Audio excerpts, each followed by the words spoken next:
সোমালিয়ার জলদস্যুদের হাত থেকে মুক্তি পেয়ে বাড়ি ফিরেছেন ফরিদপুরের নাবিক তারেকুল ও ফেনীর ইব্রাহিম খলিলুল্লাহ বিপ্লব। ফেরার পর থেকেই তাদের পরিবারে বইছে আনন্দের বন্যা। মা বাবা ও স্ত্রী সন্তান সহ পরিবারের সবার চোখে মুখে এক অন্যরকম আনন্দ। জেলা প্রতিনিধিদের তথ্য ছবিতে সৈয়দ মাহমুদের রিপোর্ট। নগদে 500 টাকা বা তার বেশি পেমেন্টে পেতে পারেন ঢাকায় জমিসহ 20 কোটি টাকার পুরস্কার।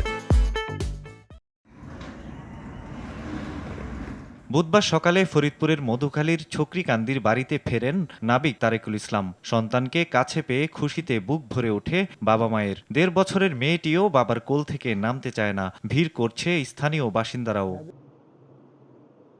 তারেকুলের বাবা মা জানান, দস্যুদের হাতে ছেলে অপহরণের পর থেকেই চরম উৎকণ্ঠায় তাদের দিন কেটেছে। তবে সেই দুঃসহ স্মৃতি ভুলে এখন শুধু উদযাপনে মন তাদের।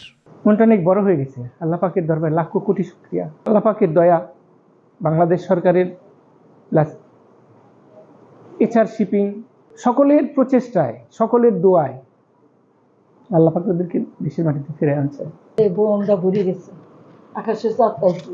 আজকে ঈদের দিন হয়েছে, আজকে আমার খুশির দিন হয়েছে। বাচ্চাকে কাছে পাই আমি অনেক সন্তুষ্ট।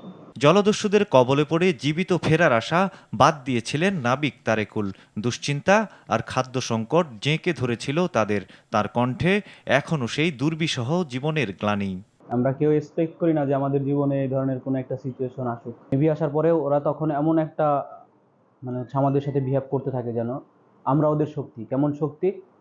নেভি ওদের দিকে গুলি তাক করে আসে, ওরা আমাদের দিকে করে আসে। নেভি কিছু করলে ওইটার ইম্প্যাক্ট এসে পড়তেছে আমাদের উপরে। এদিকে জিম্মি দশা থেকে মুক্ত বিপ্লবের বাড়ি ফেনীর দাগনভূঞায়। তাঁর জিম্মি দশার খবরে ঘুম খাওয়া কিছুই ঠিকঠাক হচ্ছিল না বৃদ্ধ মা রোশনারার। 2 সন্তানকে সান্ত্বনা দিতে বুকে যেন পাথর চেপেছিলেন স্ত্রী।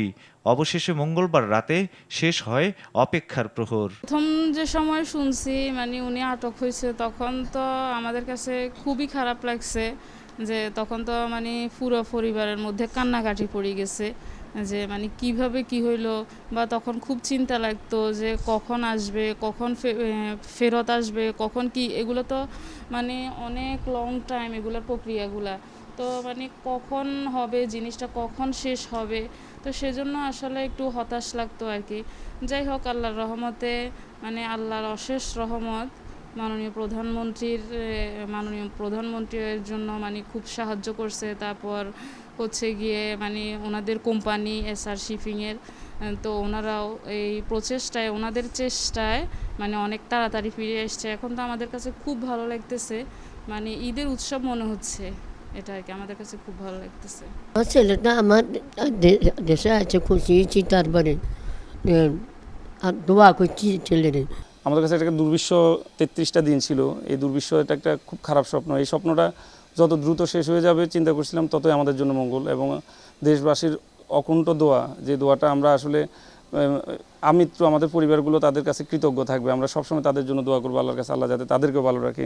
মোজাম্বিক থেকে কয়লা নিয়ে দুবাই যাবার পথে সোমালিয়া উপকূলের কাছে গত 12ই মার্চ জলদস্যুদের কবলে পড়ে এমভি আবদুল্লাহ। গত 14ই এপ্রিল মুক্তিপণ দিয়ে জিম্মি দশা থেকে মুক্ত হয় 23 নাবিক। গত সোমবার দেশে ফিরে আসে এমভি আবদুল্লাহ।